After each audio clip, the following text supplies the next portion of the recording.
বিশ্বের অর্থনৈতিক শক্তির লড়াইয়ে যুক্তরাষ্ট্র যখন আধিপত্য ধরে রাখতে মরিয়া, তখনই চীন দিল তার কৌশলী চাল। বিরল খনিজ রপ্তানি বন্ধের ঘোষণা দিয়ে যুক্তরাষ্ট্রকে ফেলে দিল গভীর দুশ্চিন্তায়। আধুনিক প্রযুক্তির হৃৎপিণ্ড এই খনিজগুলো, যা ছাড়া থেমে যেতে পারে স্মার্টফোন, ইলেকট্রনিক গাড়ি থেকে শুরু করে সামরিক প্রযুক্তির চাকা। চীনের এই কৌশলী পদক্ষেপ শুধু মার্কিন অর্থনীতিকেই নয়, নাড়া দিয়েছে বৈশ্বিক সরবরাহ ব্যবস্থাকেও।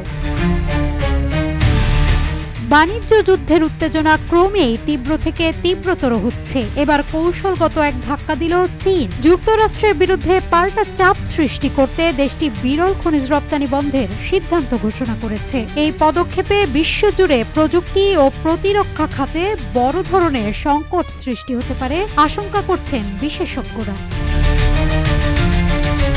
যুক্তরাষ্ট্রের প্রেসিডেন্ট ডোনাল্ড ট্রাম্প গত 2 এপ্রিল থেকে চীনের পণ্যে যে শুল্ক কার্যকর করেছেন, তার জবাবে চীনের এমন পদক্ষেপ। চীন এই সিদ্ধান্ত 2 মাস বহাল রাখলে কাস্টমারদের গুদাম খালি হয়ে যেতে পারে। চীন বিশ্বের 80%-এরও বেশি বিরল খনিজের যোগানদাতা। স্মার্টফোন, ইলেকট্রনিক গাড়ি, স্যাটেলাইট, ল্যাপটপ থেকে শুরু করে ক্ষেপণাস্ত্র প্রযুক্তিতেও এই খনিজগুলোর প্রয়োজন অপরিসীম। চীনের এই রপ্তানি বন্ধের ঘোষণায় সবচেয়ে বেশি চাপে পড়েছে যুক্তরাষ্ট্র, কারণ দেশটির প্রযুক্তি ও প্রতিরক্ষা খাত অনেকাংশে এই খনিজের উপর নির্ভরশীল।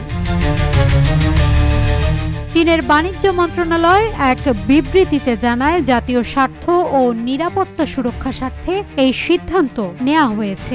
বিশ্লেষকদের মতে, যুক্তরাষ্ট্র সম্প্রতি চীনা প্রযুক্তি প্রতিষ্ঠানগুলোর উপর যেসব কড়া নিষেধাজ্ঞা আরোপ করেছে, এ সিদ্ধান্ত তারই জবাব।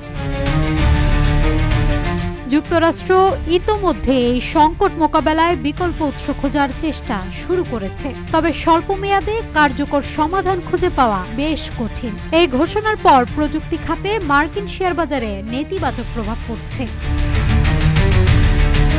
বিশ্লেষকরা বলছেন, এই পদক্ষেপ শুধু যুক্তরাষ্ট্র নয়, বরং পুরো বিশ্বে সাপ্লাই চেইনকে বাধাগ্রস্ত করতে পারে। বাণিজ্য যুদ্ধে এই নতুন অধ্যায়ে চীন যে যুক্তরাষ্ট্রের তুলনায় বেশি কৌশলী, তা স্পষ্ট হয়ে উঠেছে। এখন দেখার বিষয় ওয়াশিংটনের পাল্টা পদক্ষেপ কী হয়।